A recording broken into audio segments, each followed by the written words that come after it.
Decembra vidus, jau 20. datumi, tojās svētki. Nāc pārbaudīt, kā jūtas zemenes siltumnīcā. Kas tad mums šeit ir? Tad mums šeit ir zemenes, kas iestādītas audzēšanas maisā.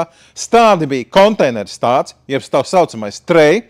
Šķirne veids, zemeņu veids šeit bija remandantās zemenes, šķirne furore. Stādījām pagājušajā pavasarī 6 stádi uz metru.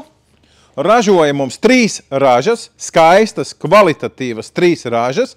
Rudenī vēlā mēs ienesām siltumnīcā, saglabājām maisā, atstājām uz zemes.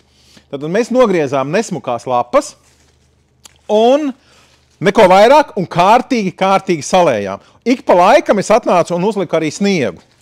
Bet arā ir plusi. Siltumnīcā šorīt no rīta jau bija +6 grādi. Un mazliet bažas par to, vai nav par sausu. Paņēmu vienkārši, man nekā cita nav, es ar pirkstu pārbaudu mitrumu, mais ir pilnīgi atkusis un ir diezgan sauss. Es pat teiktu par sausu. Tātad, ko mēs darām? Es paņemu sniegu un vienkārši aplieku stādus ar sniegu. Jo vairāk, jo labāk. Nebūs šeit par daudz ne sniega, ne mitruma. Toms Bricis jau sola nedēļas beigās augstumu, bet vienalga. Es esmu piesardzīgs, es salieku kārtīgi sniegu.